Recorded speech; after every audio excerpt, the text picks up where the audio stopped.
It's episode 223, the Jacob Stallings average episode, catcher dynasty rankings. But more importantly, Bauer is back, baby. Happy to be doing dynasty rankings. Finally, sad we started once again with catchers.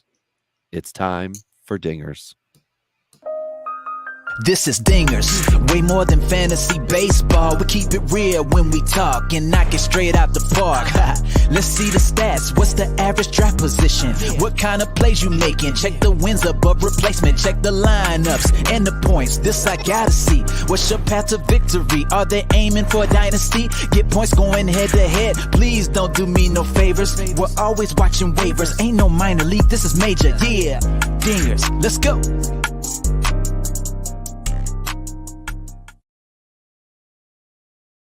Welcome to Dingers, the only fantasy baseball podcast for smart people. It's not just Austin Nola that wins you championships. That's why week in and week out, we're delivering tips and strategies to help you live that straight up OG lifestyle. Town Shouts joined, as always, by Robert Baseball III.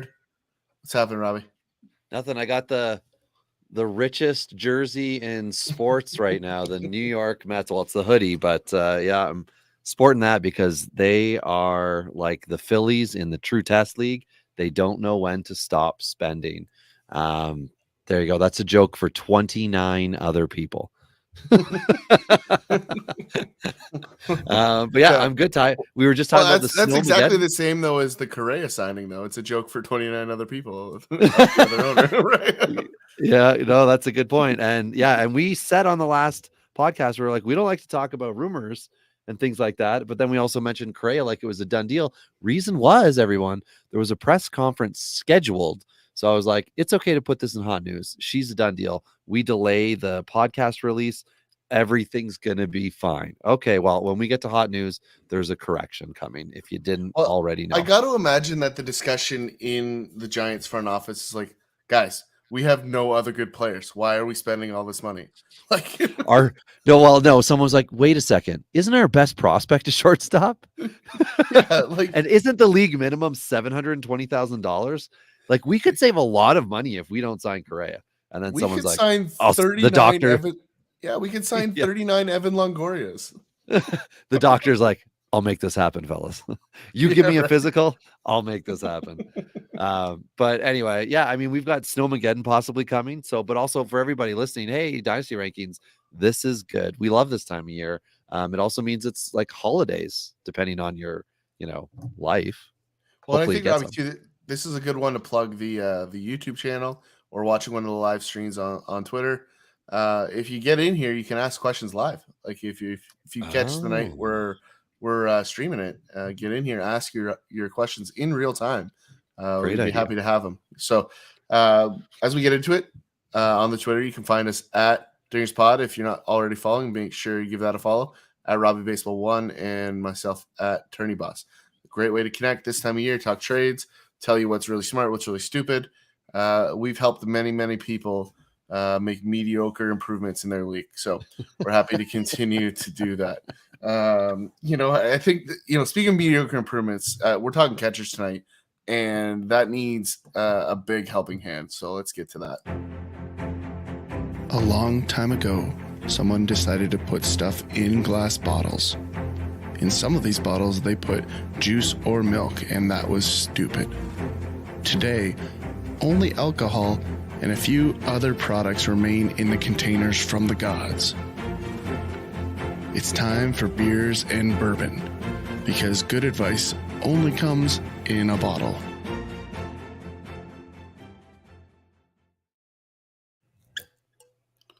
Oh, we actually had a bottle thing. Oh, empty cans, classy. Well, the fun part is that earlier tonight, right before I clicked to join you here, I knocked half of my beer over, but I do have another one. So today I'm starting with Shock Top, the Belgian white beer, and I just wanted to try something different. In a while.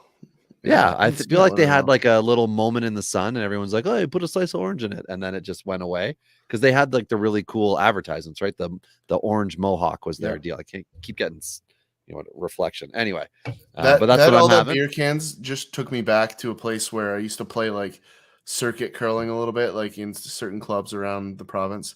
And there was Mhm. this one guy that I had known over the years, and he was from a small town.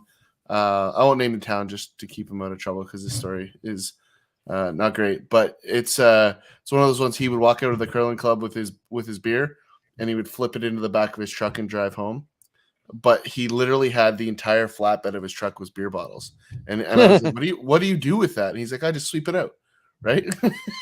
That's how he Yeah, cleared out the truck. But it was a full like flatbed of I mean, beer bottles. Like it was I it need puts to that to go. shame.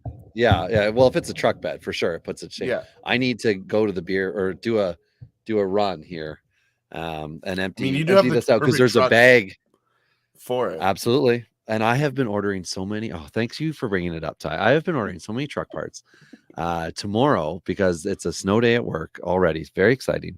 I am going to be getting the truck running. I'm going to move it from my shop into my garage and doing the rear brakes and then driving it down to the mechanics, hopefully between Christmas and New Year's. By the time you're listening to this, people, my dreams could have come true. I could have that bad boy on the road. But I hope on that truck to be as successful as I do some of these catchers we're going to talk about tonight. We do have hot news to cover first. We'll be brief because we are less excited about a lot of the hot news now and more excited about figuring out where we should value players. And as they sign and things change, we might have to circle back to do some dynasty adjustments if something massive has happened, because we do these rankings, and trades and things like that happen before the season starts. But so everyone knows, before we do hot news, we use 8x8 rankings, 8 categories to justify our worth of these players, and we can get into the data when we do it. But Ty, are you ready for hot news? Let's do it. This is going to be like the lightning round version. Trevor Bauer is back. I am very happy. Well, he's allowed to be reinstated. So he's allowed to be cut is what he's allowed to be. Okay. So we'll have to follow this story as it develops. But the good news is that if you held him, you could be able to use him. William Astudillo, who a lot of teams held, he's gone to the KBO, as has flash in the pan and a really good AAA season guy, first baseman David McKinnon. He was with the Angels last year, then ended up with Oakland, and he gone. And then catcher we'll be talking about, so I'll just touch on him very quickly now. James McCann traded from the Mets after we talked about the Omar Narvaez thing last week. We said, hey, he needs to be traded. Wow, we were right. Thanks for listening. He's now going to be Adley Rutschman's backup. Utility player Danny Mendick, who had some time with the White Sox, brief pockets of success. He's now going to be a utility type dude for the Mets. And then Ty, I'll let you talk about a lefty you love. Drew Smiley, SP5 kind of injury prone guy, just keeps getting signed by people. Like not necessarily a bad pitcher, just keeps arriving. This Cubs team is like slowly putting together a serviceable lineup, but it's really short-sighted. It's not super deep yet. It's not super upside. It's just one of those ones. Very low ceiling. Very low ceiling. Going to be a pain in the butt until Clint Frazier comes out of nowhere. Just he's not Clint though. Clint. What's his other? I thought he changed one of his name. Yeah, I thought Flint. Is he Flint now? Flint Frazier. Flint Frazier. I don't mind that. That's not a bad one. I like it. Yeah. So going out to the Angels where Frazier. I hope where guys go to die. Brandon Drury's career is over. 2 years, Los Angeles Angels. Nothing. He had a brief window of resurgence. He's gone. He's getting paid for it. Thankfully for him, he's getting paid. He's going back to the West Coast.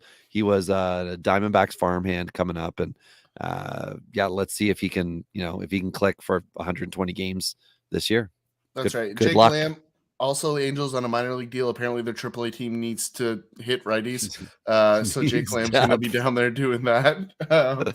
Will Myers in Cincinnati. I actually like this one for Will Myers. I think this is going to be a crazy kind of opportunity for Will Myers because of that ballpark, because he's going to hit in the middle of the lineup. Like he might have a shot at 40. Like, and I say that, like, I'm saying it, like, if you want to take an absolute flyer for power this year, Will Myers, like top of that food chain for me. Like a guy that's going to cost you nothing, huge power upside, in a small ballpark in a bad division, I like that all day. Okay, well, I wouldn't go that high on the ceiling I'm with not him, but saying I would it's a say his lock. I'm not saying it's a floor. lock. I'm just saying Okay. it's possible. Like, Yeah. I mean, Aquino hit like 20, and that guy hit like 23 baseballs all season, right? And So, and like, now he's in the KBO, so that's this right. could be Will Myers' last chance before Yeah, he's stepping looking there. stone. But I think it was like a $7 million deal. So again, if you're talking about taking flyers on, would you prefer Will Myers or Cody Bellinger? I kind of think the Will Myers idea, like the middle season between Myers and Bellinger, would favor Myers' stat line. The cost of acquisition for Myers is gonna be significantly lower. So for that reason, I'm gonna go Myers. But I like the bounce back here for Belly. Like he's had too many injuries to the shoulder and the way he swings. I don't see this being the end of Bellinger, because if he has another season like he did last season, it's going to be close to the end. But like I've said before, the ballpark splits for Belly matter, and there's going to be some jump. He's probably going to see a little benefit from the shift. So I like Belly overall, but if we're talking like cost of acquisition value, it's going to be Will Myers for me. Okay. Well, we did have a couple other Reds moves. Mike Moustakas DFA'd by Cincinnati. That was a poor signing last year of the 4-year deal, and that was because they signed all-star catcher Kurt Caselli. Just kidding, but they did sign him. And when you get to the dynasty rankings, you'll know Kurt Caselli is the 105th ranked catcher, and that is despite having a contract. There are roughly 9 retired players who rank above him because we haven't deleted them from the rankings yet, but we just know Kurt Caselli, and that 206 average will not help you next year. Fun one here, Ty, that I don't think is going to really matter much, but it's interesting at least, is that Washington picked up Jeter Downs, who was on waivers after being cut last week from Boston. At least someone if you wants listened him. last week, I told you to buy low as an absolute free upside guy, right? So there's upside here with Jeter still. Like, it's still there. The downside's just also there. That's the problem. Yeah. Interesting one. I want your thoughts on this one. Matt Carpenter, a 1-year deal with San Diego with a player option. So basically it is a 2-year deal unless he really excels. Did you think, like, I mean, nobody thought he would be getting a 2023 contract before last year. Do you think that this is like a good thing for Matt Carpenter, or should he have just stayed with the Yankees because that was the right mix of magic for him? I'm just shocked the Yankees didn't want to keep him. Yeah, like the mustache was great. He's just everything they needed. Like, he lifts balls over the right field fence. He can play a couple different positions on that infield. That's absolute trash. You have a lot of benefits. Like, obviously they got LeMay, who's coming back and should be better and healthier this year.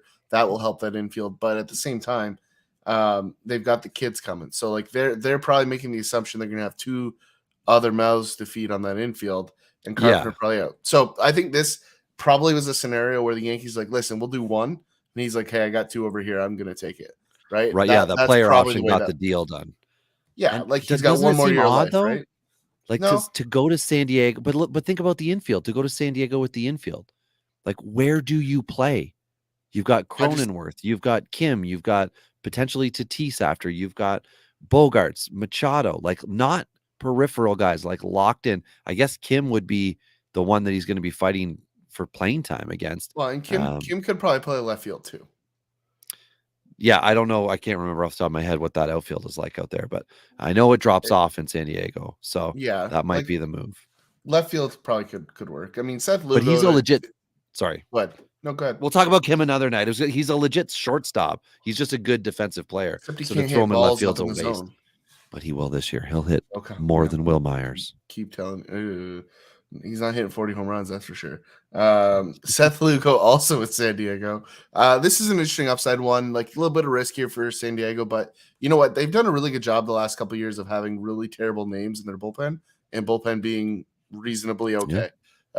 So maybe this is another good one for that storyline. But Lugo does have some stuff. Has had some really good moments throughout his career, and then also just shown some inconsistency. So this could end up being a nice pickup for San Diego.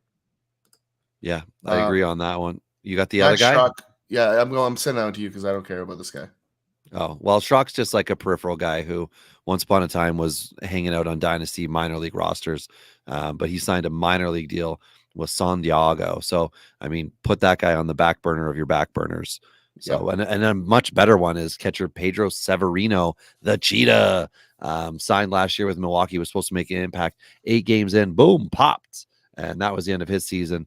But he's back, but he's in one of the worst organizations I can think of based on the number of catchers on the 40-man for Severino to actually come up and get time. So I don't know if he's got one of those deals where he's not up by a date. He gets to, release himself from it. But he has had pockets of success with Baltimore, and I wouldn't be shocked to see him end up on a major league roster at some point this year, but whatever. Yep. Tyler Chatwood also would be surprising to see him on a major league roster this year. He signed a minor league deal in Pittsburgh. Chatwood had a couple brief moments in Chicago, was supposed to be a guy in Colorado. He's just never had a sustained stretch of success. So maybe this is a rebound in Pittsburgh. I'm sure they didn't pay a whole lot to get him, and they certainly could benefit from some depth. So that's not a bad pickup for Pittsburgh. Chicago took on Tucker Barnhart on a two-year deal after Detroit was like, listen, we don't really need the nothing that you provide for us. Cincinnati's like, wait, we need that. Or Chicago, sorry, we need that. Jan Gomes is not good enough. And they're probably right on that part. But, Jan Gomes just a little too old at this point. And Miguel Amaya not yet ready because he missed a whole bunch of time with Tommy John and whatever. After we made fun of the Red Sox having a dynasty roster from 3 years ago, they went and proved us right again by signing Justin Turner to a multi-year deal. It's unfortunate. And then they took on a minor league deal, Nico Goodrum. So deep league guys out there. Nico Goodrum is still kicking, but still not worth a roster. This one, Ty, was a little more interesting to me.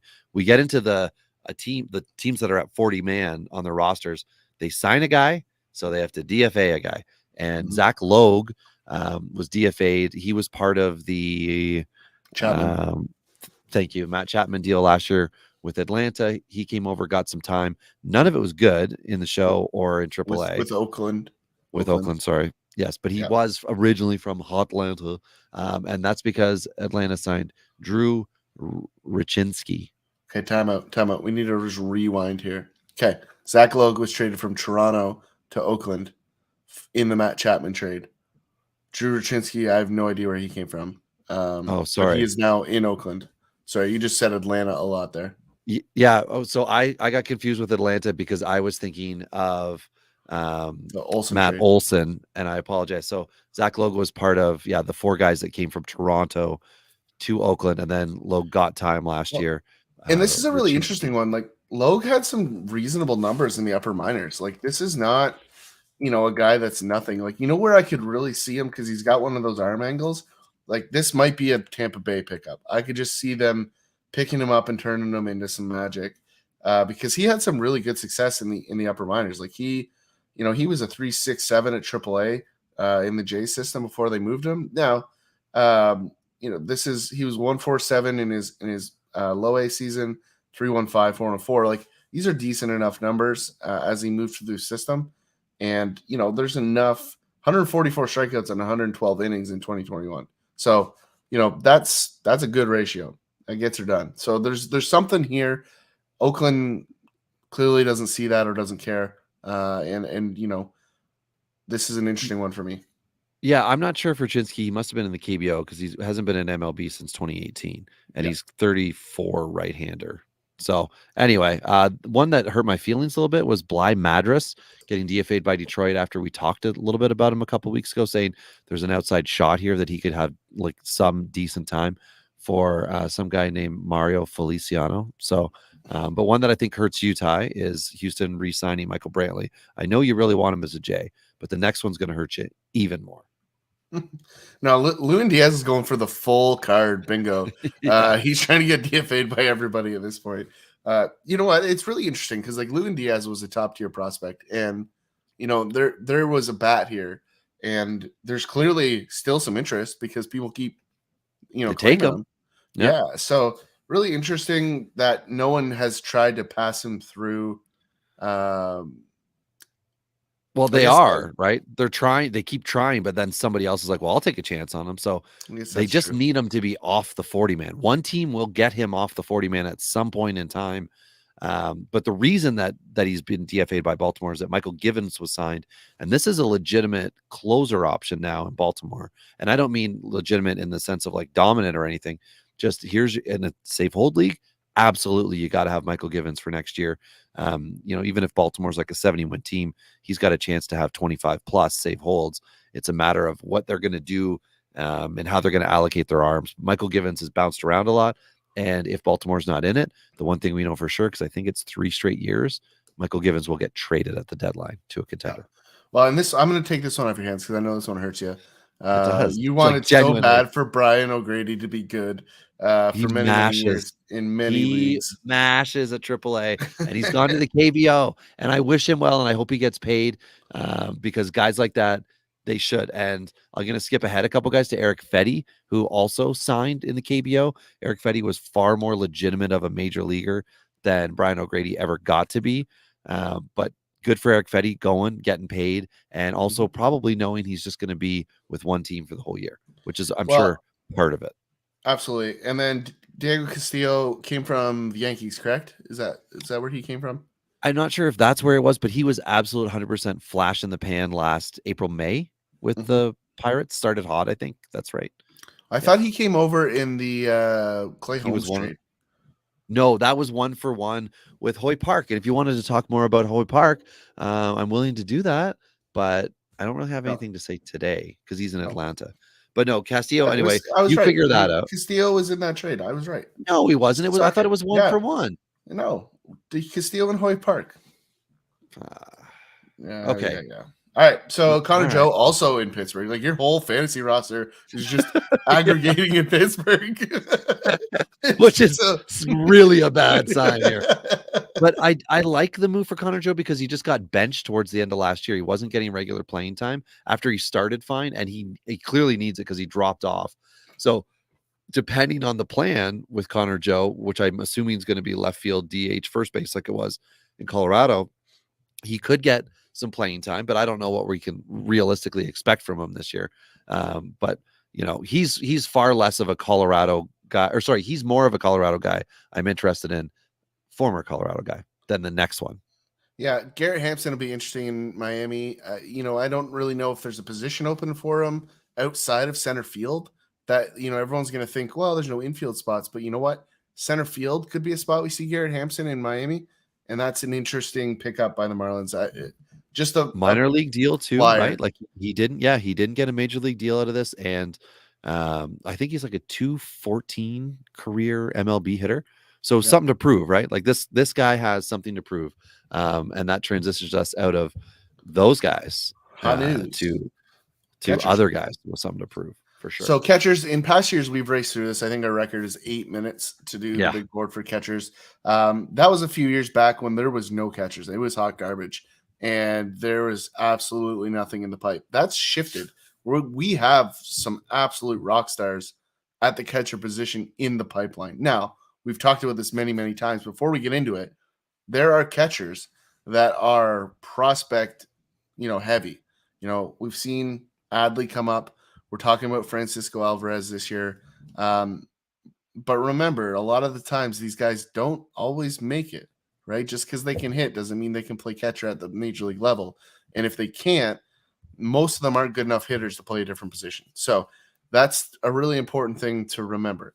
So as we go through it, we're going to list off our 50 through 31 in the ranks real quickly. We're going to highlight a handful of guys that are higher than 30 in our rankings, and that will exceed 50 in some cases. But we're going to cover the broad strokes of the guys that you want to pay attention to over the next couple of years, but aren't really center focused right now. So, Robbie, I'll let you kick us into it and maybe pick a couple guys outside the top 50 to get started.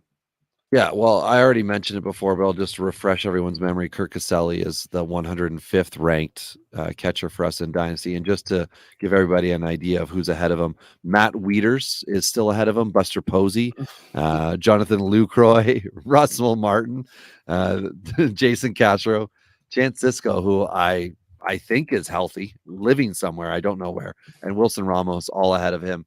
But what I'm getting at is, yes, he signed. Yes, it's Cincinnati. No, don't do that to yourself. He's going to be fighting for backup time with Luke Mele You don't want that. I know Caselli has had like a hot week here or there. Maybe it was like a 3 home run game. Anyway, it doesn't matter. The guy just doesn't hit. So 77 is a prospect with the Mets. Kevin Pareda. He's 21-year-old. Just somebody to know about on the radar. Yoel Pozo is another guy I just mentioned annually, formerly with Texas. Now he's with Oakland, not on the 40 man. But this is someone who, if he does what he's done in previous years, which is hit very well, hit for power and average, he could find himself in that Oakland lineup at some point this year. Yeah, I agree. There's a handful there. As we look into Corey Lee, this is a former number 1 prospect for the Astros, right? This is a guy that was supposed to be great. Now, system's gotten better since then. He's gotten worse. He's fallen down a lot of people's boards. I only touch on it just because we see this a lot from catchers as they get to the top of the minors. We see a dip in the hitting, and then we see a focus on the defense. And then generally it's a sink or swim from here, right? Some catchers figure it out, learn how to hit.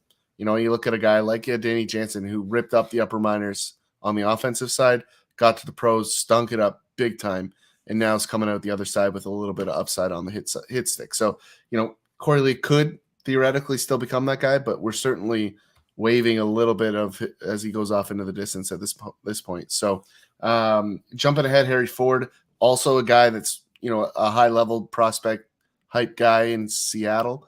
So I know Robbie's got him on every team that he has. But this is a guy that's still just 19. He's years away, right? And especially at the catcher position, we're still 4 years. So a lot of people waste a lot of prospect capital to get a guy like this because he is a hitter. He can hit. He's probably going to hit. But he's still 4 years away. So there's other guys that are going to happen between now and then that can equate for Harry Ford. So you've got to be completely rebuilding to be a Harry Ford owner, or you've just got so much depth that you don't need to trade from that he's sitting buried on your roster somewhere. Yeah, and you would have had to have really gone after him last year because he got the offensive nod tag in the prospect, community as far as like a high school hitter. He went high in your prospect draft. So he's probably going to be expensive. Very quickly at 68, we have Dylan Dingler with Detroit. We want to bounce him up higher, but we need to know that he's going to be up sooner than later. And as we go through this, there are a lot of names that are just guys who rank higher year in and year out, but they don't rank in the top 30. And those are names like, Reese McGuire, Tom Murphy, Victor Carantini, Tucker Barnhart's another one. He was 45th last year in 8x8. And just for clarification for everybody, the 8 categories we're looking at, we have average and we have OPS. And for anybody who's in OBP league, we count walks as its own category. We also count strikeouts as a category. Then we've got your runs, RBIs, home runs, and your stolen bases. So we're trying to cover everything here, which helps you to get kind of an idea of a points league guy, somebody who's good in 5x5, someone who can help you in your OBP. So if you see they walk a lot, then obviously their OBP is going to be good. If they're a K machine, we're just trying to make everyone aware of that. K guys can hurt you in points leagues, and as well as if you're in any type of a league that's going to give you a negative on strikeouts. Yeah, I agree. Moving up into the 50s, we got James McCann, who we talked about in the hot news, so we can leave that one there. Just remember, his value has spiked. Obviously, we were all under the assumption he was going to split time this year. He was definitely going to split time with Narvaez and Alvarez, and now, obviously he's in Baltimore splitting time with Rutschman. So buyer beware. But better split. It's a better situation than it would have been if they couldn't have moved him. That's for sure. The big thing for me, though, is like the left field porch in Baltimore is a problem for McCann power wise, right? If you remember when he went to the Mets, we talked about the left field, left center kind of a home run spot for him. If you can go way, way back in time, this is not that in Baltimore. So I'm a little concerned for his power numbers because that's really what was his driving value. So I'm definitely out on McCann in any way possible. I got to be real desperate to own him at this point. Same thing for Jorge Alfaro, who has shown brief moments of like this guy can hit, and then other moments where it looks like he's just drinking in the clubhouse before the game. So, I'm not entirely sure what his MO is moving forward. But I'll pass it off to you, Robbie, for St. Louis here. Sure, yeah, we've got Ivan Herrera in at 54, and one spot back of him is Drew Romo with Colorado. So the Romo comps are identical to the Harry Ford comps. It's just a ways off, and I already understand about Colorado catchers getting hyped up, so we can just leave that there. Ivan Herrera is somebody who was supposed to be the next guy. He was in the fall league in whenever the fall league had happened before 2019 fall league. He was the youngest guy there. Gosh, that was a long time ago. I think that's when it was though. And since then we've been like, oh, he's going to replace Molina. Well, now he's been blocked. So he went back in the rankings from me. Or sorry, he where was he before for me here? Checking very quick. He was 41 for me last year. He's back this year to 59, but in our combined rankings, he's 54, simply because I'm not sure his path now. And that's all it is. He's still young, so there's still lots of time for him to come up and get time in the show and a legit shot at starting at some point. But I don't think it's with St. Louis. So I have concerns now. And then Mitch Garver's at 52, which is just showing, what Ty had talked about before. He wasn't a top 10 guy. He did have one top 10 season several years ago. 51 is Pittsburgh prospect Endy Rodriguez. Pittsburgh has another highly ranked prospect who we're going to get to, but they may be able to do something similar to what Toronto did, which is bring a few guys up, see how it all works out in the wash. Endy Rodriguez is a name to know. Well, and really quick before you jump past Endy, big season last year, 25 home runs, OPS of get this 996 across several levels. He went from low or high A all the way up to AAA last year. And in his really brief cup of coffee at AAA, hit 455 with a 1208. So, this guy's a hitter. Baseball America has him one in the Pirates system, ahead of Davis and ahead of Tamar Johnson. So, this is a loaded system in Pittsburgh, and he is one. So he's moving up boards everywhere, but I don't think he's moving up as fast as he probably should be. So I think this is one. I think we're going to see him this year, to be honest. I think we're going to see him before Henry Davis. Yeah. Well, he is ahead of him on the depth chart, but I think just over the long term for 5 years, the idea behind a Rodriguez Davis combo would be ideal. And then that's where you can get into the DH as well. But I mean, the nod is given to, you've got him ranked 31st. So credit to you on being aggressive with him there. I think for me, I'm looking more at the long term and thinking if it's supposed to be Henry Davis, how's Rodriguez going to fit into it? But again, it's two catchers, and we're seeing it with Toronto, a full season of 2+ catchers. So I should argue 3 catchers. They had Zach Collins for a long time as well. They had 3 legitimate catchers on that team. Pittsburgh can do it too. Well, here's the thing. Here's the thing that's different for me though, is that Henry Davis hit 10 home runs last year, 264, 852 as a college bat, right? So I have Endy light years ahead of Henry Davis as we sit here today. So that can change. It can update. It can improve. But you're ahead of the depth chart. He's younger, right? And his production's better. So from an offensive side now, I'm not entirely sure what Endy's defense is. I haven't had enough time to check that out yet. So that's the one red flag I have on my list side still to flag. But offensively, I think it's Endy all day right now. Okay. So we are about to hit our number 50, and we've already spent more time talking catchers than we did that 8-minute episode. Congrats. Congrats to the catcher position for being more fantasy relevant while still being the least fantasy relevant. Is it safe to say catchers are the most progressive position on the field? Is that what we're saying? Let's go through all the rankings and then talk about it after, because this is just the first one. So we're like, look, there is more meat on this bone, but it's going to turn out to be a rancid old chunk of meat. All right. Number 50 is Brian Serven with Colorado. He came up last year, had a, good week, and then was able to stick around. 29-year-old guy. He's just going to, be the backup, I think, with Colorado this year. And ideally he can turn into a few seasons and some good periods of time for you. He's not a starter. I have him ranked 36, and anybody who to me is a legit starter is going to be inside the top 30. And that's a legit starter the next 5 years. So people, we do our rankings over 5 years. So I guess we didn't mention that. We're not just doing, what's hot this week. We don't do 9 different dynasty rankings a year. We aren't paid for this content. We are giving it to you, and we do it once a year, and we put a lot of thought into these rankings. So Serven, I don't think has a long like in 5 years, I don't think we'll be talking about him. And if we are, it's going to be a credit to him for maintaining, but it's not going to be for him having a high level of success, because it took him a long time to get any opportunity. He just happened to be in the right place at the right time with Colorado. So I see him as a backup.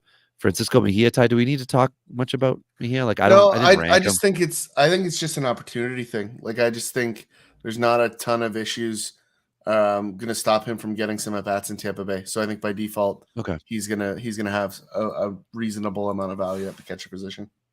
All right. I just put a little blue check. And if I say blue check on any of these dynasty ones, it's just between Ty and I. We wanted to just make sure we made a little note on these guys. Miguel Amaya with the Cubs. He had Tommy John, and then the Cubs have signed 2 major league catchers. So that just hurt his dynasty ranking a little bit. He's, whatever, 48th overall for us here. And I think it's more about when does he get to start getting that clock going. Sebi Zavala got his clock going with the Cubs last year and did all right. And I think he could be a pretty solid backup. And depending on what goes on in Chicago this year, there could be some at-bats for him. Carson Kelly, fallen off. Not sure exactly what's going to happen with him coming up this year.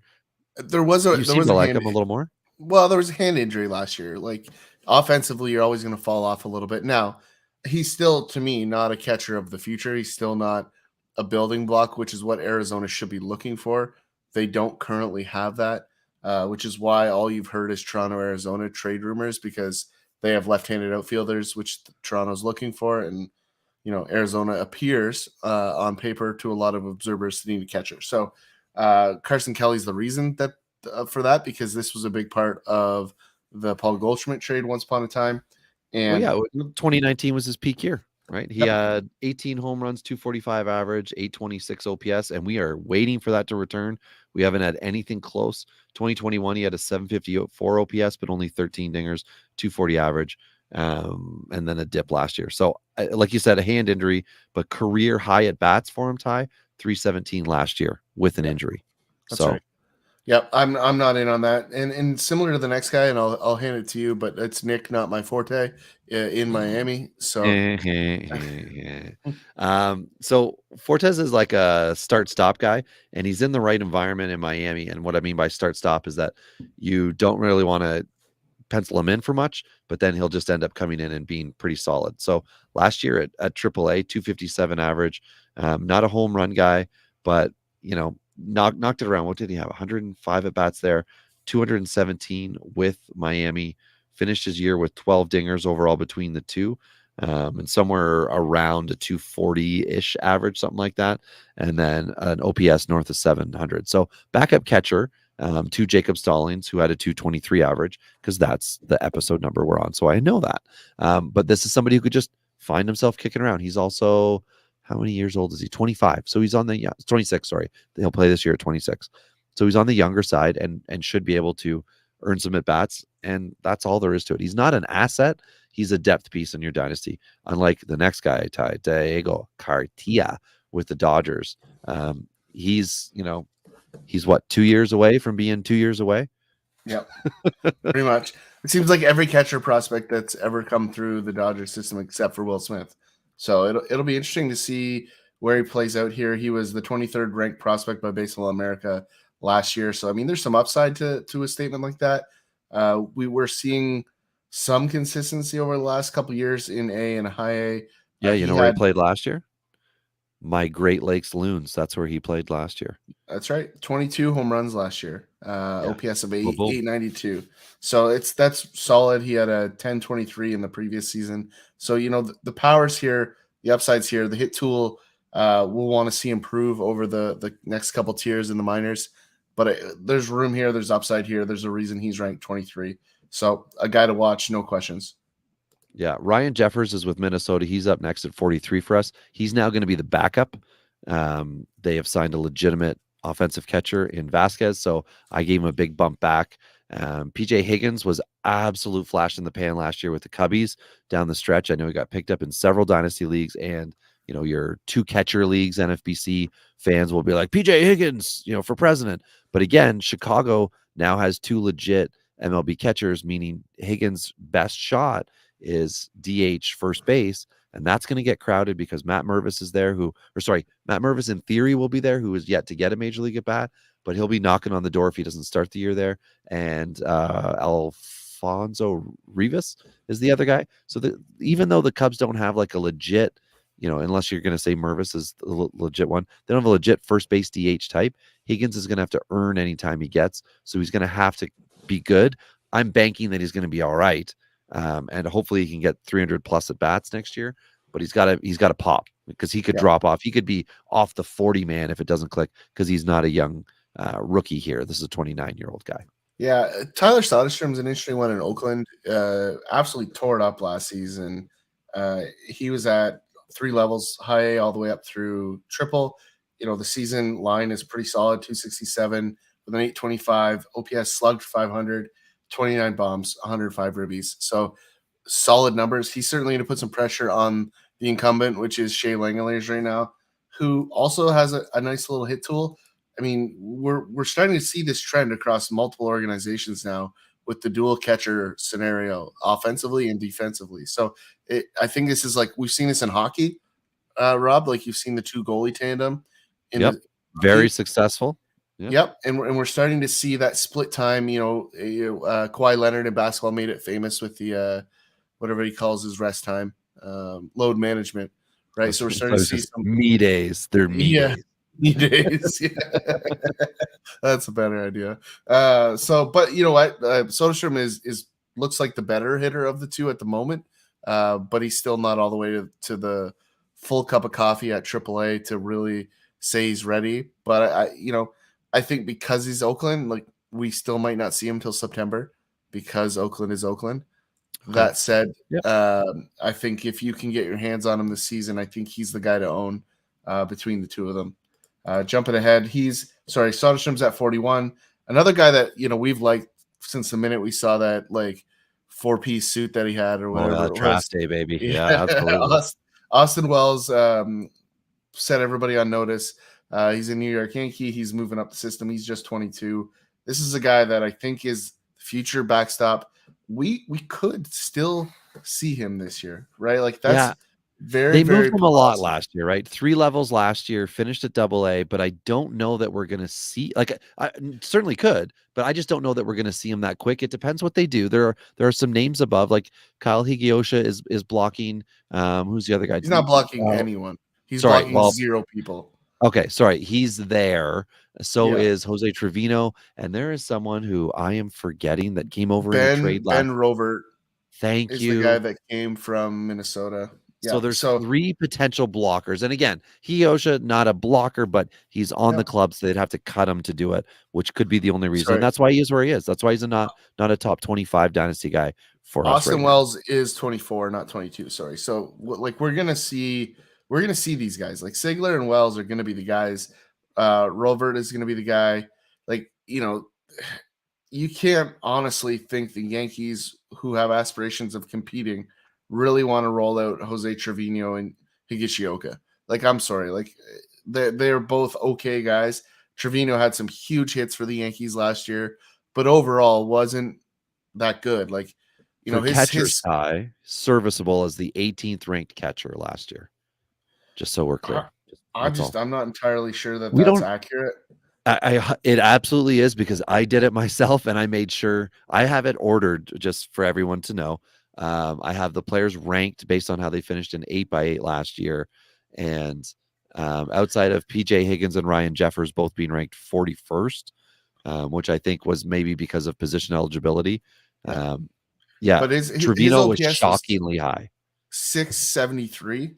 Yeah, the catcher position drops off. I agree, but that's what I'm saying is that you're going to get as much or more from the 3 guys. Like, I don't think Trevino's the guy that goes. I think it's Higashioka, but I think it's Trevino and one of the other guys at some point this year, and it could be immediately out of camp, because Higashioka does nothing for the team except for hit home runs against the Blue Jays. Like, that's the only time he ever shows up. With that balanced schedule, he might have fewer opportunities to do it. So exactly. But Higgyosha is up in front just because he's a wily veteran at the moment, but we know long-term your ceiling is obviously with Wells. Mike Zunino got a contract yet again, but this time with Cleveland, not Tampa Bay. So we're going to continue to see that, fade regression back. He was not good last year, 64th ranked catcher. And we expect it to be better, but we don't know what to do because he's weird, right? One year he might hit 202 and have 23 bombs. Then the next year he hits like 230 and has 23 bombs. So we're not sure what we're going to see from him, but Cleveland's a good team. They might be able to have some guys on base, drive him in a little bit. This is one of my more disappointing ones here. Ty, he was ranked 17th for me last year. I moved him way back based on what seems like a huge drop off. Jacob Stallings, 37th, starting catcher with Miami. We already talked about Fortes. Disappointing though. Yeah, I mean, I had him a little bit behind, but not by much. Like starting position value, a little bit of offensive upside from what we saw in Pittsburgh. So the assumption was we would see something similar and he would carry some of that value, but we might have saw the death of Jacob Stallings as a fantasy asset last year, right? Like that could have been it. So good on Pittsburgh for moving it if that is the case. At 36, we got Patrick Bailey, who's flying through the Giants system. This is a guy that they drafted in the first round to be the guy. There was lots of rumors when they drafted him he was going to be a first baseman, right? And we've seen the offensive upside throughout the minors. In 2021, we saw 265 with a 795 OPS. Power's not all the way there. This was I believe it was he was a North Carolina State guy. So we'd like to see a little more power than what we've seen. I think that's the big red flag for me, Robbie. We had 12 home runs last year at high A. So he still has some climbing to do. And, the fact that he hasn't moved past high A in the last 2 seasons is a slight red flag because it's either defense isn't there or he's just not ready to hit at the next level because he did only swing a 225 batting average. So Pat Bailey's probably going to be a plateau guy for me for a while until we see otherwise. But this could be one that is just a miss at the end of the day. Yeah, and it's very unfortunate because it also looks like Joey Bart is not what we thought Joey Bart was going to be. So for them to have 2 highly drafted catchers and potentially very little to show from it, certainly not to hit the ground running, replacement for Buster Posey. I'm sure San Francisco was kind of penciling in, it'll be okay, we'll make it work. They are going to have to be pretty creative. So Cleveland has another catcher here, prospect this time, Bo Naylor. This is on the watch list for everybody out there. Just know he's coming. He's riding up the system, but don't go too crazy on the acquisition of Bo Naylor yet. Christian Betancourt is an interesting one. He also pitches. He was the 22nd ranked guy last year, but realistically in Tampa Bay, you're not. I don't really know what to expect. I don't know what's honest to hope for him for this year. I don't think he's catching either. So if he gets catcher eligibility, this is kind of why I see Mejia. Oh, okay. It could be a bonus in the conversation, right? So he very much like Isaac Paredes had a little bit of a revamp on the power side once he landed in Tampa Bay. So he'll catch some games, I'm sure, but I don't see him logging the volume. And Tampa's still one that could acquire a catcher. Like Tampa could do the crazy Tampa thing and sign like Gary Sanchez, which would be really, really interesting. It would be. So I just don't know. Like right now, the catching mix in Tampa Bay doesn't make sense to me for a team that's always had a defensive catcher. Right. Now, they're lacking to their detriment. They've had a defensive catcher, so 252 average, 11 dingers last year for Betancourt, and this is absolutely like resurgence, right? Because prior to last year, he hadn't been in the show since 2017, and that was 7 at bats. So just good for him, right? Started with Oakland, got traded over to Tampa Bay. Cool. Well, and Tampa Bay has a catcher in the system that's supposed to be the guy. They've got Pinto at AAA, who could potentially be there. They picked up Blake Hunt, or they have Blake Hunt, that they got in the San Diego trade. He was in the fall league. And then they have a couple of international free agents that are a lot further away that they've signed over the last couple of years that could be interesting down the road. But yeah, there's a gap here. So I wouldn't be surprised if we see Tampa somehow make a move for a catcher still at some point. But that's an interesting one. Jumping ahead, we've got Omar Narvaez, who is the aforementioned guy that landed in New York. I think this is a left-handed bat backup. I don't see this as the starting guy in New York. I think this is the safe second option. Okay. All right. Yeah. I mean, I don't like him, so I'm fine with that. 32 ranked for us is Austin Nola with San Diego. He was 17th last year, but it was quiet and it was disappointing. We kept looking for more, but he just kind of churned out numbers by the end of the year. So very much like 31st ranked Jose Trevino with the Yankees, the 30-year-old was able to just like accumulate stats. Jonah Heim, who was 30th with Texas, 27-year-old, he was 12th last year, but a lot of that was first half baseball. And was dominant first half and then progressively accumulating stats as we went. Well, Maybe that's a good way to word it for those types of guys. And I see Trevino and Heim falling back, right? Like I just do. Yeah, I think, yeah. and Well, they're ranked in the unfortunately- 30s, right? And they're not ranked near the teens like Well, we've done before with some guys. Unfortunately, I just think your ranks are. It's too damn high. It's too. Oh yeah. That's the one you were all excited for? Yeah, oh yeah. My ranks are too damn well. Wait till we get to here. I'll just keep running up to the 27 here. At 29, we have Luis Campusano, our second San Diego catcher. Mentioned, not counting Severino, who's way back. We're waiting for Campusano. Really quick though. Campusano had a sneaky good AAA season last year. Like yeah. He could have a, oh, by the way, guys, I'm still good at hitting season this year. We might see a lot of Campusano this year. I think that's very, very, very possible. Absolutely. Joey Bart, we talked about before. Will we see some more progression? Is this a Danny Jansen thing? Like whatever we want to write that storyline for it. I just don't know what to honestly expect, but there are dynasty owners out there who have put so much stock into Joey Bart that if you are interested in somebody who should very safely be in a starting role this year, or at least be given the opportunity, Joey Bart might be one of the least expensive catchers with a high ceiling, but the floor is very low on Joey Bart. Yeah, I mean, you're gonna get strikeouts. Like he hit 214 or something like last year. Like it wasn't as bad as it felt. What really hurt is the lack of power, right? Like we just didn't see the home runs. The launch angle was down. Like to me, I think this is one of those guys, and we've seen a bunch of these over the last handful of years where we see a launch angle change and everyone's like, oh, this guy sucks, da da da da da. And then all of a sudden the launch angle comes back up with an extra year of experience, and boom. He got first pitch strikes on 67% of his at-bats last year. Like that's a huge number. Yeah, right? he just takes that first pitch, I guess. Well, he started swinging at him towards the end by the looks of it. Yeah. But the strikeout numbers went up. Yeah, right. It actually wasn't as alarming as I think a lot of people, like if you didn't watch it, and I didn't myself, I just dug into it knowing we were going to talk about him. When you actually get into the deeper numbers, it's not as bad as it looks.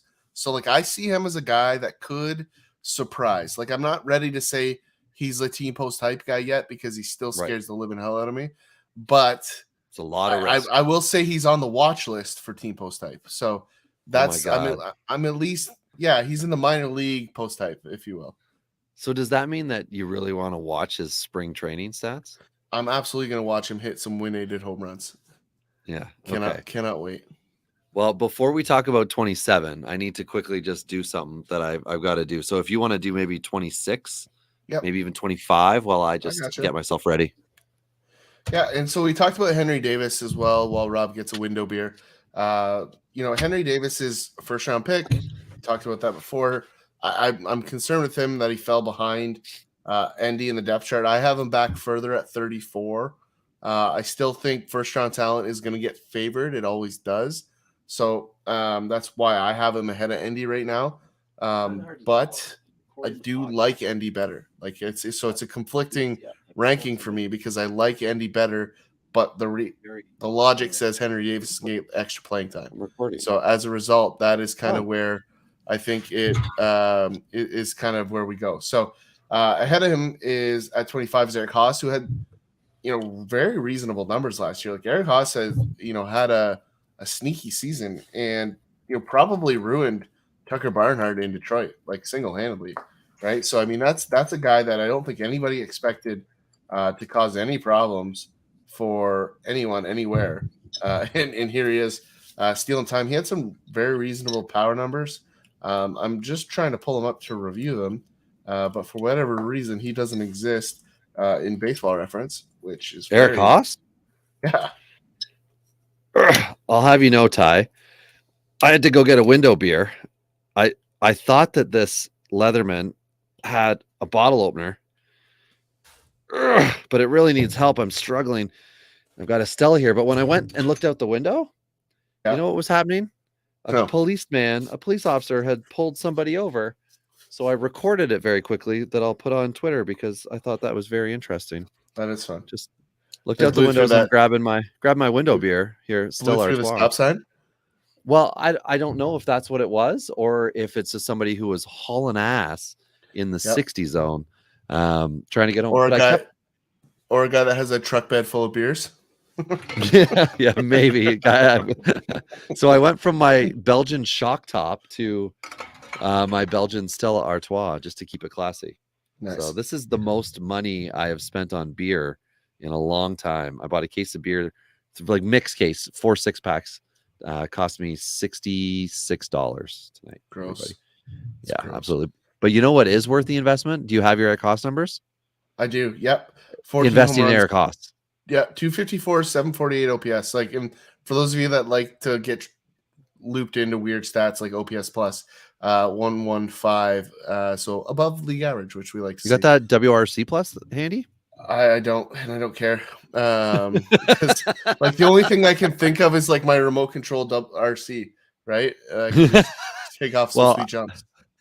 Eric Haas was an above average catcher last year, finished 20th in the rankings, but more importantly, like you said, Ty, bumped the potential plans, and a Dylan Dingler might be the next guy to come up and bump an Eric Haas. So it'll be interesting to see what Detroit does. But we're going to circle back to somebody that I have liked and then thought, okay, he's just getting screwed in the system. And now I feel like if they don't make a trade with Toronto, which is not likely, I don't know what they're going to do outside of signing a Jorge Alfaro. Connor Wong with Boston, everybody. So I really liked Connor Wong in 2021. I thought he was coming up and he was going to be, somebody. But then come 2022, I felt like he was getting ignored with the Red Sox, and I didn't quite get it. Give me a Gary Sanchez, Connor Wong combo. Ooh, okay. Yeah, and you know what? The reason that I'm okay with that is that the other guy in Boston is former Blue Jay Reese McGuire, old whack his nuts. I mean, so Connor Wong is an offensive catcher that can also catch. But Boston hasn't opened the door yet for him to become a legitimate guy. Maybe this is the year for him. I certainly hope it is. He's 26.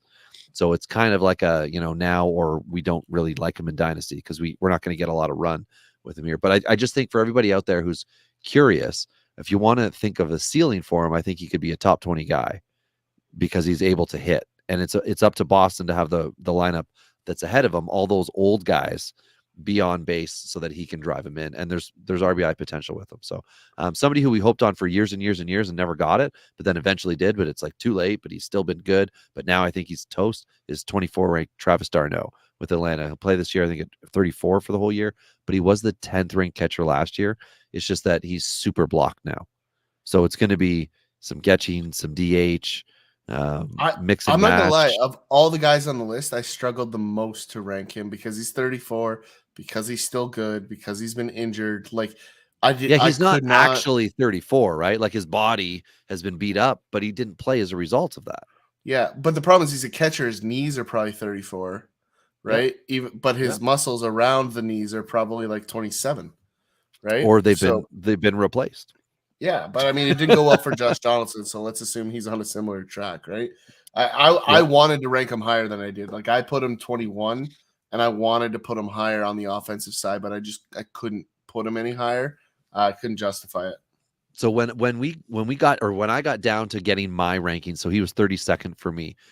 I kept on taking a list of guys who are in that Connor Wong conversation, the Jonah Heims, the Trevinos, and whatever, and I thought, who has more career left and who as a backup could produce more? And I'm like, well, like as a backup to produce more, no one could. d'Arnaud will produce more. He's a better offensive catcher than these guys if they're backups. But the odds of, Connor Wong getting some time to start, Trevino getting some time to start, Jonah Heim, Campusano, they all have the opportunity. So I wanted to give them the nod above. And that's how he ended up getting back to the point where he did with me. But it's very much like Eric Haas, where I'm like, well, all it's going to take is one signing for Eric Haas, and he's not going to have that dynasty value anymore. And I don't know if that signing, like you said, would be, signing a Gary Sanchez, or if that signing would be an Alfaro or one of the other, free agent guys, or a trade, a Detroit Toronto trade with a catcher involved could be in the mix. But I don't know what Toronto's going to want for Detroit, because they don't have the wily veterans. They're not getting Cabrera. Well, you got to be healthy to be able to be a trade asset, and that's one of the problems. Plus, Toronto's put a lot of money into the rotation, so they're going to need something cheap. But anyway, conversation for another day. That's the kids. But anyway, the one thing that's really interesting, though, with the next guy here, I'm interested in your Huff thoughts.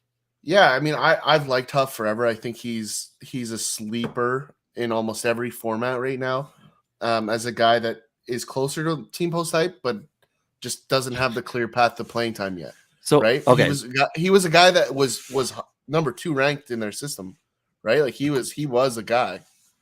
Just question. Yeah. In order to be, because team post type has like a farm system.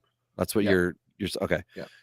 It is the idea that there's team post type, that's the major league level, and then team. Well, here's the real post type issue. minor league level. You put a minor league system on your team post type, because we had this crazy 2020 where Huff and a few other guys came up and had a cup of coffee and gave us some things. Now they're in the post hype conversation, whereas previous to that wasn't necessarily a thing.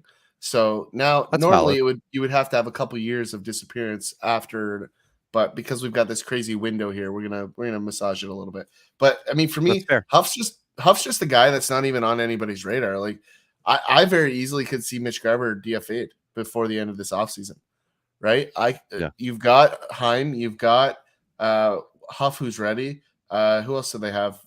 Absolutely no one after that. But the idea is Huff could be a backup and a right-handed option for Lowe as well. Like, not that you're going to pinch hit Lowe very often, but you have a bunch of left-handed bats in that lineup. So the fact that Huff is a power stick from the right side, where a lot of the lefties are contact guys, I think there's some real path for him to be in that lineup on a regular basis. So Garver is either a trade candidate, could be in Boston. That would be another good fit for Boston. But I definitely think we're going to see Huff out of spring training in the Rangers lineup. Okay. Well, that'd be great. Somebody who's disappointed, former top 5 fantasy guy, Yasmani Grandal, slipped back to 22 for us because he was horrific. More to that point, he's 34 this year is what he'll be playing this year at. And I don't know that we're going to see a massive bounce back from him. He's always been super consistent offensively, which is why he was like the Anthony Rizzo of catchers.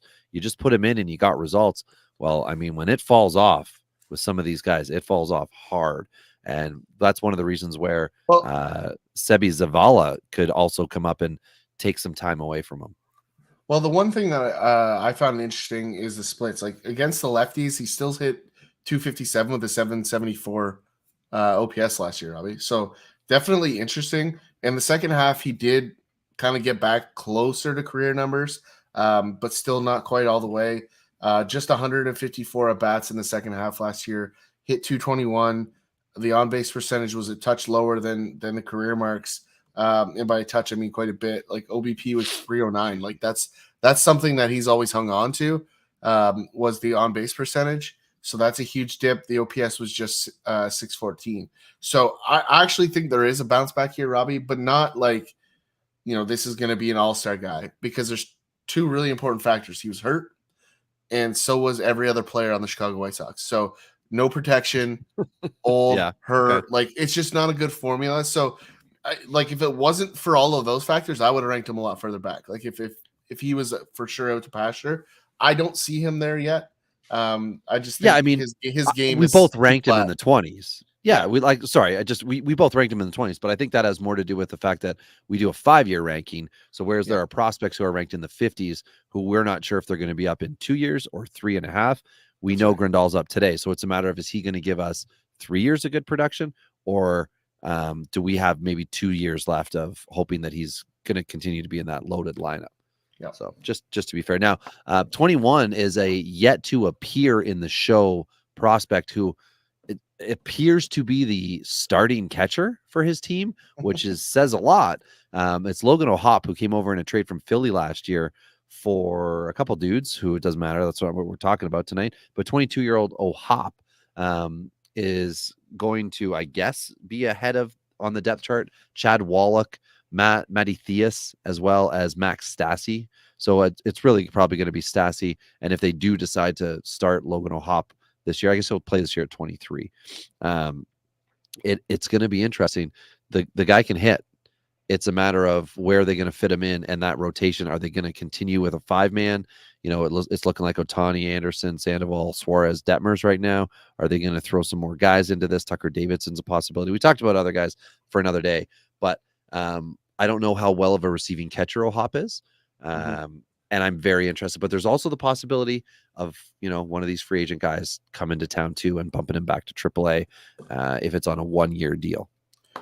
Yeah, I agree. I've got him ranked as an upside guy. I think the hit tools are there. I think he's gonna be a little bit of a flatter guy, not so much of a power guy. More offense consistency. You know, Travis d'Arnaud would be a good comparable. Like, I could see him fitting that window in the way I see it. And then, you know, if we jump ahead, a guy that's just hard to quit. Because of the power. And we're trying. We are trying. But Gary Sanchez just keeps, as a catcher, being relevant because he's a catcher, not because he's good at baseball, but because there's crappy offensive players at the catcher position. He was 16th last year. Jeez, like gross. He just gets it done. So, like, I think both of our rankings, like, you've got him at 27, which I think is a little higher than I'd like him. I've got him at 18. I just think there's too many landing spots left for him with offensive upside because his second half was actually a lot better than people realize. So it's one that is he great? No. Is he valuable? Maybe. Is he useful? Yes. Yeah, absolutely. And that's the thing, is once we know where he's going for sure. Well, actually, sorry, before we even know where he's going, we know he can hit for power. It doesn't matter the ballpark. It's a matter of what are we going to get from average, and is there a hitting coach that maybe wants to like take him on and see if he can, I don't know, have a different 2-strike approach. What if there's something there? I don't know. Anyway, the next one, it has to be the most boring catcher in Colorado for years, Elias Diaz. But you know what? The guy just keeps on getting it done. He's not an above average catcher, but for fantasy purposes, he's, you know, a top 20-ish type guy. So I'm just ranking him accordingly. I don't have his age in front of me at the moment. I don't know why. I thought I filled everybody in. Oopsie daisy. So I'll have to circle back and check on it. But I feel like he's a late 20s guy, or 30 at the most. Yeah, so he's 32. 32. Oh, okay, so he's got a little bit less than I thought. So maybe my ranking in the teens is a bit aggressive for him, but I just figured he had a few years to continue to kick around Colorado before we started to see a replacement. There's no one that's going to push him out, so he's certainly going to have some opportunity here to just be reliable, and that's it. And then the next guy on our list has the opposite problem. It's Gabriel Moreno here as we start to get into the Jays section of the catchers. Too many cooks in the kitchen. The one thing for me, like, I've got Moreno ranked higher. I'm making some assumptions with my pick. I have him at 16. Rob has him at 23. I'm making some assumptions that one of two things are going to happen. Either he himself is going to be traded before the season starts, or Toronto plans to play him at other positions. And, you know, I said to Rob before we jumped on tonight that Gurriel's in left field, and if you watch enough Toronto baseball, he's somehow been in the Gold Glove conversation, and I cannot for the life of me figure out how anyone with any sense of baseball can give that man a nod of defensive metrics, because he's awful out there. He has an absolute cannon as a former shortstop prospect, but I see him as a liability. And for that reason, like, I like Moreno to potentially take some innings out there. And they've talked about it. He's taken some balls in the outfield in the minor leagues, and he's also played at third base. So, he's not going to get a ton of innings at third with Chapman for obvious reasons. But, let's say Chapman gets hurt, right? He had a very healthy season last year, but previous years, that wasn't always the case. Moreno could spell him a little bit and get that bat into the lineup. So I still think Moreno is probably the safest of the three Jays catchers from a offensive side. He's probably the best hitter. But, I think he is coming. And I think now is a brief window where everyone's assuming his playing time's at risk, that you could maybe even make an acquisition here for the next couple of weeks before we get into the spring training stuff. At 17, we got Christian Vasquez. He signed with Minnesota. This is a good signing for Minnesota. I like this one. I've always liked Vasquez as a guy. He might be my new Yadi. I mean, that's very, very possible. I think he's been a Yadi the last 5 years, right? We just haven't seen it, and because he's been in Boston, we've just hated him. So it's almost, we've been unfair to him, and now I'm ranking him 9th in my rankings because he's not a Red Sox. So now I'm okay for him to succeed. I don't have him that far up in the. I have him at 23, and the big reason is I like Vasquez as well. A couple years back, he made a really big change from left field to right field in terms of where he was trying to hit the ball, and he had a lot of success to that right field gap in Boston. My concern here is very similar, like Sean Murphy. He had a lot of really hard defensive innings, and these are the kind of guys that break down later in their career.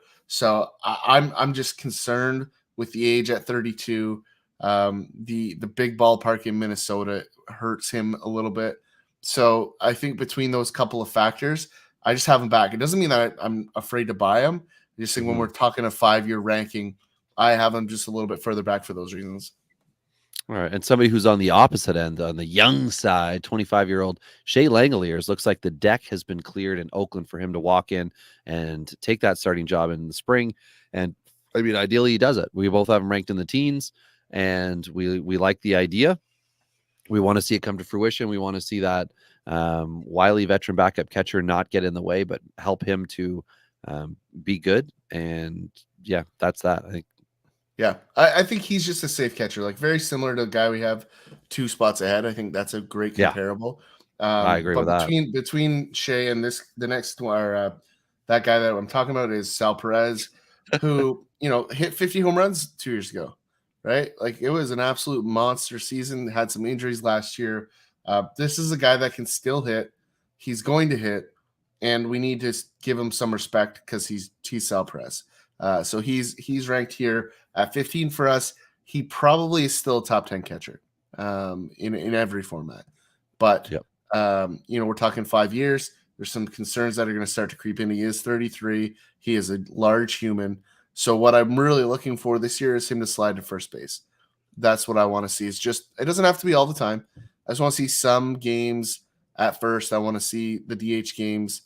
If I'm expecting to get long-term Sal value, that has to happen. It's definitely going to be a slide to DH, not first. And I'm saying this speaking in a positive manner because I've already done the first base rankings as you have, Ty, and there are a couple Kansas City Royals who I think they want to give the at bats to if they can. So I think the ideal scenario is that Perez is DHing and/or he is catching, and that guy who's ranked up above is playing some more left field, and then they can really kind of shake things up. In that sense. But I want you to do the comparable because I love the comparable you have with Langeliers and 14th ranked. Yeah, it's just Tyler Stevenson, who everyone has forgotten about. It's a guy that's going to have a bounce back here. This is a guy that was a top 10 catcher 2 years ago, was out for most of last year, and people have forgotten about him. So he's a guy that is maybe the sneakiest draft, if you're in redraft formats, probably one of the safest late round guys you're going to find. Because unless you've got someone super savvy that's taking a similar strategy and just beats you to him, he's probably going to be around after the first stretch of catchers are gone because redraft's not drafting 30. So you're usually 10, 12, 14 type leagues. So probably going to be there. But Stevenson's just a guy that's going to give you consistency, really mediocre across the board, not elite in any of them. And I think that's what Langeliers is going to give you as well. Yeah, and then next up is high ceiling Kyber Ruiz. The big bonus with the 24-year-old is the potential for high average. Last year he was better than we thought, but not where we wanted him to be. He was not a top 10 as we'd hoped. He was ranked 15th in 8x8, but we both see brighter futures ahead. But we both also have taken a look to realize that the catching position is good. And while there are still wily veterans hanging out in the top 10, some of the young guys have bumped up above him. They're in better lineups, or it looks like they've got, potential for higher stat counts in other categories. The only thing to add to that, though, Robbie, is that you are talking about a guy that has almost 2 seasons here of experience as a 24-year-old, and at the catcher position, that's not as common as you think. So just the other thing to keep in mind there, splits are reasonable. The big thing here to note is that the second half was a step forward, 260, 13 points better than the first half on the average, and in 715 versus 653 first half to second last year. So, just something, there are some notable improvements, and I think we can continue to expect that from him as he moves into this season. I think everybody's excited about Francisco Alvarez. I mean, I think this is one of the ones I'm going to be really disappointed if he's a bust. He just seems like the guy. The Mets are set up for him to be the guy because he doesn't need to do anything in that lineup at all, because that lineup's going to be so good. He just needs to come in and find his place, learn how to hit at the major league level, and he's going to have a good tandem with Narvaez, who's there, and very, very little pressure, because Narvaez is good, but not good enough to say, listen, I'm on fire, and therefore you're never going to get at bats. So I think he's got some room to run with, and I think for that reason he's going to have some success. I've got him at 9, Robbie. You've got him at 16. I just think he's going to be with Cohen now that Cohen's just like, money doesn't matter, win at all costs. You're going to get away but from also roster this guy because he's only making $720,000. Yeah, well, that too. He's also going to help offset the $10 million we just gave to the other catcher. Yeah, exactly. But at the end of the day, like, they've made all of the moves to clear. Like, Thomas Nitto is not going to be the reason Francisco Alvarez is not in the lineup. Like, Francisco Alvarez is either going to shoot himself in the foot in spring training and get sent down to AAA, or he's going to have a reasonable spring and make the team. So I think it's going to be the latter. That's why I have him ranked as high. But we'll see. The biggest thing for me with him is the fact that he is a high power, high average guy for a catcher. Yeah. And the thing is, will he be able to continue that when he moves up permanently? And that's why I have a bit of a little reflection here. But you're not going to be able to make an argument, no one will, that a guy that comes up, doesn't matter where he's going to be in that lineup, he's not going to have the opportunity to have solid runs and RBI totals, because there will be guys on base when he gets on, and there will be guys that can drive him in if he gets on. So it's going to be up to him to take a pitch. And his OBP is pretty good last year. AAA 374. Yeah. So yeah, he is what you want from an offensive catcher, right? At 20 years old, he's a dream. Absolutely. Yeah. So I think there's an absolute star in the making there. And so speaking of star in the making, Ty, time to clear the deck for one of Jerry's boys, Mr. Cal Raleigh. Yeah. Where's the center? That's right, ladies and gentlemen. We have 2018 third round pick Cal Raleigh, who seemed like a disappointment of disappointments up until the second half of last year when he got it together, finished the year with a paltry 211 average, but 27 big league home runs. That's right, everybody.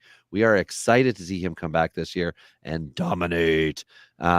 It's going to be very interesting what Seattle does as far as where he plays, how often he plays, and if he gets paired up with guys, things like that. But I went aggressive, and Ty, I think you manipulated your rankings just so he wasn't inside the top 10, and to put Danny Jansen above him just hurts me. Anyway, I've got him as a top 5 guy. This is a massive buy-in for me. I think Cal Raleigh's playing this year. Just got to double check. He's playing the year at 26. Prime time, ready to go on a competitive Seattle team. I'm excited for Cal Raleigh. Yeah, and I think kind of tandem these two, like Danny and Cal Raleigh. We've got back to back here at 11 and 10. I have Jansen ranked similarly to you. I have him at 6 versus Raleigh. Danny Jansen with even 400 or 500 at bats, anywhere in that stretch, is a top 5 offensive catcher. So that's what I'm hoping for this year. We haven't seen it in Danny Jansen at all, right? I don't believe, I'm going to do a quick double check, that we've ever seen 450 at bats from Danny Jansen. Career high 347 and 19. Yeah. So we just haven't seen it. Last year, he in just 215 at bats, he had 15 home runs out of the catcher position, right? So it's stuff to dream on, right? He's a good defensive catcher, so he's going to get to play whether it's in Toronto or elsewhere. And it's just a guy that, is going to cause some damage. The thing I don't like about Cal Raleigh, Rob, is he's got a little swing and miss in his game, right?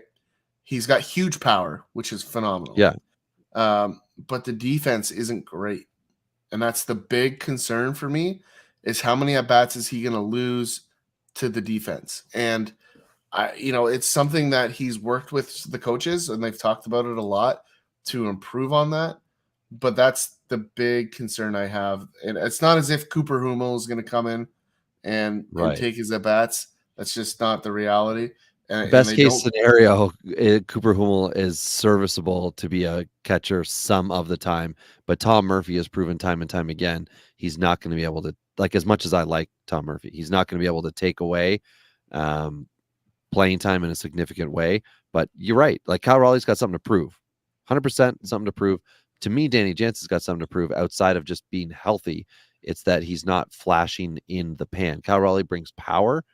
Danny Jansen needs to be just like a consistent steady Eddie. And again, he also has the problem at this moment in time, which is why I said before, maybe we have to adjust rankings for a few players later on before the season starts if things happen.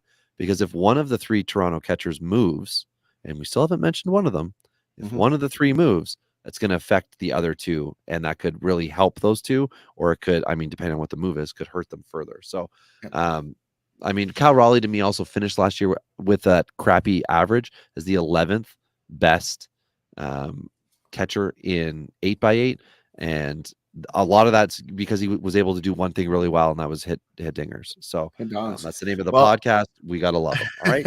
The only thing that concerns me though is that those guys tend to have the low floors, right? And that's what terrifies me on that one. Absolutely. And we saw the floor of Wilson Contreras the last couple of years. So this is an interesting one, signing in St. Louis. And this is one I of all the places that Contreras was going to go, this is not the spot I thought he was going to land. Division, 5-year deal. Whew. It just the length of the deal, the reality of what he is as a defensive catcher, which is average at best. He's become average as a hitter, slightly above average as a hitter, and just they're so deep in all the other positions.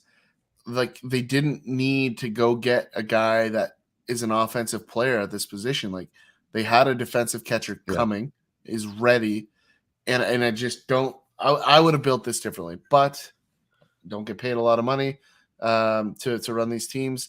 So maybe somebody knows something that we don't. Maybe he's going to hit 75 home runs this year. It's entirely possible. Yeah, it's not possible. It's not going to happen. Yeah. So a guy that hit 27 home runs last year and is over the trade talk is Dalton Varsho in Arizona.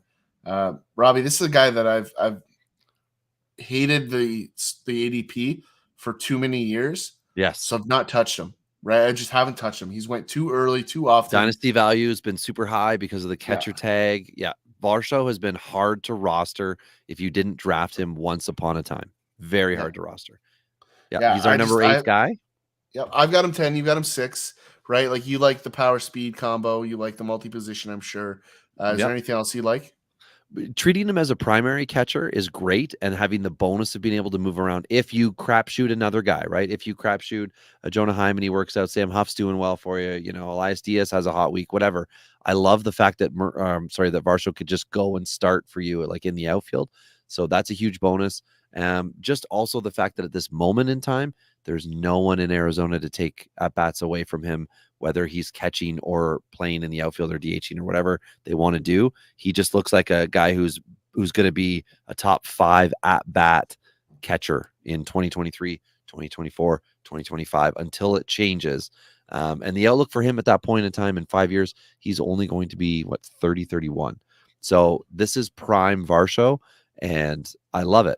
I don't have him ranked in the top 5, but he's just outside. He's got to prove to us what he can really bring in a full season. And this is with a really crummy Arizona lineup. At least that's what it's looking like today. We got to see what the players can do, but it's not an ideal lineup for him for sure. Yeah. So next up is a guy that I've talked about for a couple of years now, being a guy that's super undervalued and underappreciated. Sean Murphy made the big move to Atlanta. Huge pay by Atlanta to get him there. They gave up a lot. We talked about that last week. I've got him ranked 5, Robbie. You've got him 11. Defensive superstar, very, very good defensive catcher. For me, like the big thing here is that I think his offensive value has been absolutely hidden. There's a real power stroke here. And he's never in his entire major league career had anything in the ways of protection. Like Seth Brown is not going to, get Sean Murphy some fastballs, right? Whereas that offense in Atlanta is stacked. And so I think there's a very, very real potential here for a big offensive jump. And I don't think a lot of people are going to have him as high as I do. And that's fair because he doesn't have the track record. I just think people are forgetting the fact that lineup's real, real good, and he's going to come up in a lot of good situations where he's going to get some pitches to hit. So that's why I have him as high as I do, and I'm looking forward to that jump for him. Yeah, I mean, he had a great 2022. He was the 5th best catcher in fantasy in 2022, and he's going to a way better lineup in what will have to be a better park for him. I just don't know what he's going to be getting himself into as far as the lineup. Is he going to be 7, 8, 9? And what's the expectation going to be for him? But I also just, I was, as soon as you said it, I'm like, oh, I do have him 11th. But I'm like, well, Wilson Contreras, I like him better. I've got him ranked 10th. And then I'm, who's at 9, who's at 8? I'm like, I do like all these guys a little bit more than him. I guess that's it when we incorporate 5 years. Now, next year, he might be a top 5 catcher again. But I don't know that he's going to continue and sustain that for 5 years. So if you want to take a flyer, and I guess it's not really a flyer, but if you want to pay up for somebody on your championship looking roster, Sean Murphy is not a bad bet to walk into the year with. But the guy who was the starter-ish catcher in Atlanta last year, William Contreras, is our number 6 guy. He definitely is somebody you might want to take a flyer on for that ceiling. Just as good a lineup, I would argue, with Milwaukee. And if he's going to bat in the middle of it, he's got more opportunity and might have, 70, 80 more at bats than Murphy. Depends, right? Depends. But as a 24-year-old, I think is what he's going to play this year at. Contreras has proven that he can hit the baseball and he can run around the base paths, and he struggles when the pitchers throw it at him. So what he's going to need to do is work on that catching and hope like hell he can become a DH catcher type to get the at-bats up for us fantasy guys. Yeah, I agree. Alejandro Kirk is a guy that I think everybody fell in love with last year outside of Toronto, as everybody in Toronto did the previous year. This is a guy that just swats the ball all over the yard. He is a professional hitter, and to the truest sense of the word, just knows the situations, takes a lot of pitches early in counts, and does a real good job. And I don't know if he finished the season, Robbie, you might know this. I know for the large portion of the year, he led the league in 2 strike hits. And I don't know if he maintained that all the way through the end of the season or not. But Alejandro Kirk is a guy that is just, he's hard not to be interested in. And especially at the catcher position, he's going to give you 15 to 20 home runs every year as he gets a little bit older. He's certainly not going to steal you any bases. He might not even get to second when he hits it into the gap. But man, is he fun to watch run. Because every time he runs, it is a social media post of that, yeah, boy, and taking off around the corner, because that is how it looks. But ahead of him is a guy that, for me, I'm a lot more interested in at this point. And I think his stock dropped last year But I think there's a huge step forward. You got him higher than I was expecting you to have him, Robbie. So that makes me feel a little bit better. Also, a little bit scared at the same time. Is MJ Melendez in Kansas City. This is 40 home run power in the upper tiers of the minors. We saw some power last year, but not like a huge breakout. And I just think a very good all-field stroke out of the catcher position that's probably going to spend a bunch of time in the DH spot. They threw him into the outfield a little bit last year. We could continue to see that. I don't know if you have any other notes that you want to cover on this one, Robbie. Leadoff hitter and a lefty. So it's just everything with Melendez is a plus. He can play multiple positions, not limited to catcher or catcher first base.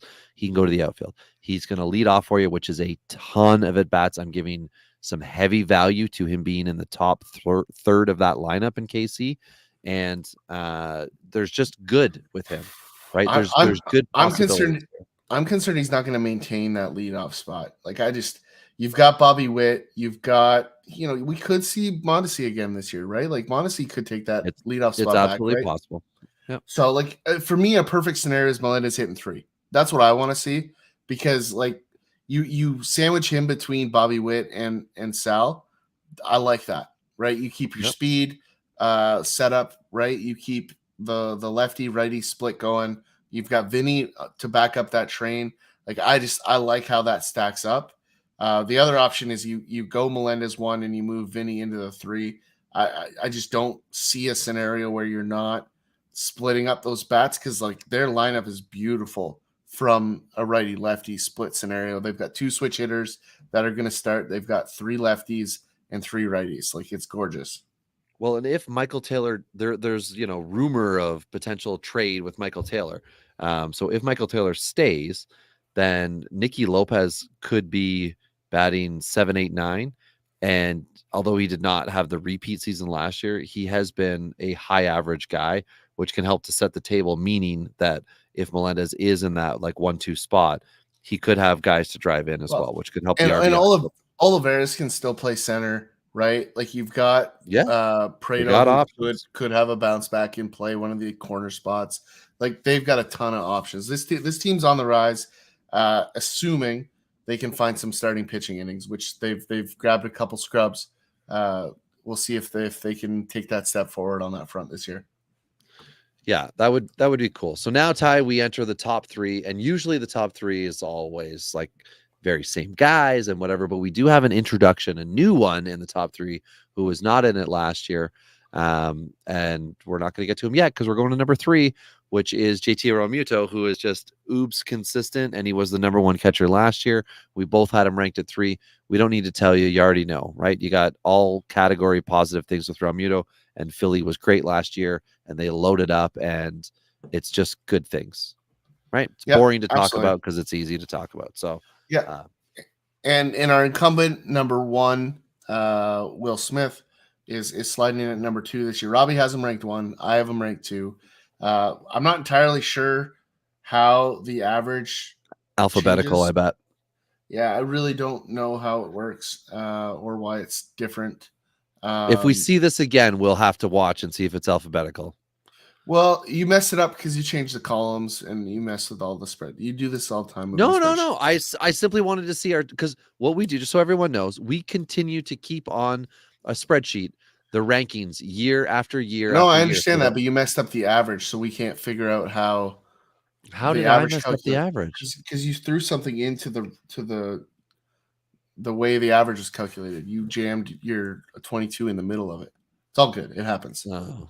This is why you don't touch spreadsheets. We've talked about this. Sorry. I'm so sorry. It's all good. But anyway, Will Smith, great hitter, great ball player. That's not changed. This is a coin flip. If not, maybe the average is back. There's only a slight advantage to our number 1. But I had Adley at 1, right? I've talked about it for a while. Like Adley as a catcher concerns me. He's great, but he's such a good hitter that is a waste to use him as a catcher. I feel like it's going to be one of these careers that we look back at the end and go, they really screwed that up. They should have let him play a different one, and we could have saw how great he could have been. You're Matt Wiedering Adley Rushman already. 1,000%. 1,000%. Like, he's a great defensive catcher. He's a great hitter. They've wasted one already. Don't waste another one. And I just feel like that's what they're doing. But I said this to you before we jumped on when you were angry about this. I've watched too many of his at bats down the stretch because Toronto played them a bundle in September last year. Yep. And between him and Gunnar Henderson, man, those were tough at bats. Like, both of those guys just had really strong at bats, and the Jays pitching's really good. So these were not as if they were facing low tier, like low leverage relievers all the time. Like the Jays put them to the test, and they both showed up. But I just came away super impressed with both of them.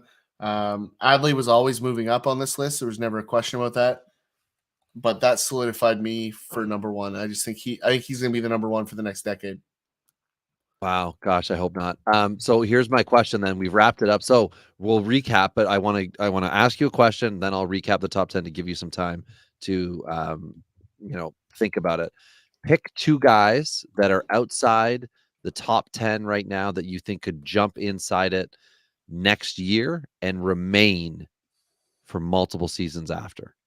Okay. Not in the top 10 today, could get in this year and then be in for years after. So the top 10 goes: number 1, Adley Rushman with Baltimore; number 2, Will Smith with the Dodgers; number 3, GT Realmuto with Philly; number 4, MJ Melendez with KC; number 5 is Alejandro Kirk with Toronto; number 6 is William Contreras with Milwaukee; number 7 is Sean Murphy with Atlanta; number 8, Dalton Varsho with Arizona; number 9, Wilson Contreras with St. Louis; number 10, gross, Danny Jansen, also currently with Toronto. So, Ty, two guys outside the top 10 who you think could spend multiple seasons inside after this year.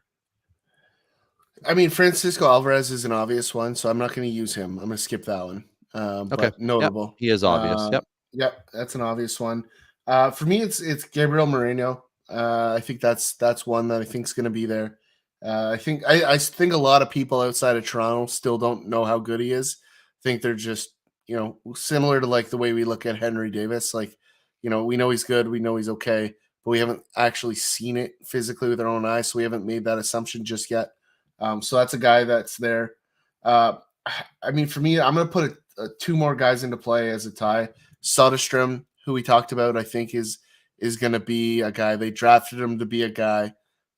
And I think he's showcased that he is the guy. He's still very young, and he's absolutely raking. And the last guy, I mean, I watched very little video on him, but it's so good. And I didn't know the Baseball America thing until I said it earlier tonight because I just looked it up. But Endy Rodriguez in Pittsburgh, I just think he's way, way back on the board. I just think a huge jump for him. Like, that Pittsburgh system is so good. For what I've seen video on, it's good enough. And the fact that Baseball America jumped over everyone else in that system with him says that he's that good. So I'm going to really double down on what I said earlier, that he's the guy with that statement. Okay. Well, I am going with our number 40th ranked Austin Wells with the Yankees. I feel like you talked about it earlier, that there's the potential for him to be up with the big league club, and that would be great. I do genuinely think it is. Logan O'Hoppe is not the second guy. He's with the obvious choice. Yet to have an MLB at bat. He's with the Angels, so the Ohtani love, etc. But no, I'm going with Connor Wong. I'm going with a guy who has hit 15 home runs in AAA, sat on the bench with Boston, and then went back down to AAA and still was able to finish the season with a 288 average. That's the kind of guy who comes up and nobody notices. And all of a sudden, the all-star guys have their hot starts to the year, and Connor Wong's just chugging along. And end of the year, Connor Wong is right there in the conversation, in the mid-teens, up and into the top 10, because he's just produced. He's produced consistently, and at some point, hopefully, Boston just gives him the 4 out of 5 day start. Gives him four guys in that rotation to work with. And by September, as I'm rolling into championship season, Connor Wong is my catcher one, my C1, and that's the guy who I think it's because the organization looked like they gave up on him, but then they traded away, their guy in Vasquez, whether that was contract related or not. They traded him away, and they have not replaced him. And even if they do, if they sign a free agent, there's only 2 that we discussed tonight. Gary Sanchez being the first, the highest of profile of them, the other Alfaro. They're not going to take away all the at-bats. And you certainly aren't going to bank on Reese McGuire as a major league club. So Connor Wong is going to get his fair shot early in the year. I think he's going to take advantage of it. And even though he's ranked 27th for us, I've got him 20th. I think he could absolutely finish this year as a top 10. But I mean, things have to go right. It's not a given, Yeah. And just to finish up, jumping off the catchers, back into hot news really quick. Lewin Diaz, during this episode, has joined another team. Oh, who is he with now? He's been acquired by the Atlanta Braves. Oh, there we go. Oh, no, I hope. Imagine if Hoy Park gets DFA'd. And it bodes well for Lewin Diaz to eventually be DFA'd and added to another team. So, this is just churning. It's an ongoing story. We'll keep you informed. So, Ty, the possibility now exists that Lewin Diaz and Hoy Park are going to be in competition all offseason to be DFA'd by the most teams, because Hoy Park started with Pittsburgh, then was DFA'd, traded to Boston, DFA'd. Atlanta took him. Yep. Okay. So the Lewin Diaz has the extra step of going from Miami to Pittsburgh to Baltimore now to Atlanta. So Diaz is in the lead, but I bet you Hoy Park is now going to be DFA'd. And this is breaking news that I am all over. I can't wait. By the time we record the First Base episode, something else will have happened, and we will have reported on it. Like Lewin Diaz might be a shortstop by then. Like, who knows? We'll see. But this has been Catchers. This is by far the longest Catcher episode we'll ever have, and so much good information. Legitimately, but we talked about that on. We talked about that on the onset, though, about how much better the catcher position was, and there was some real meat on the bone tonight. So, not that whatever you said about the meat earlier. It's old classic. Rotten meat. Yeah, whatever. Yeah. But it's improved. It can help your team win, where for many, many years that wasn't the case. But that is the best thing we can ever say about catchers. So we're going to leave it there. It's been Tyler and Rob here on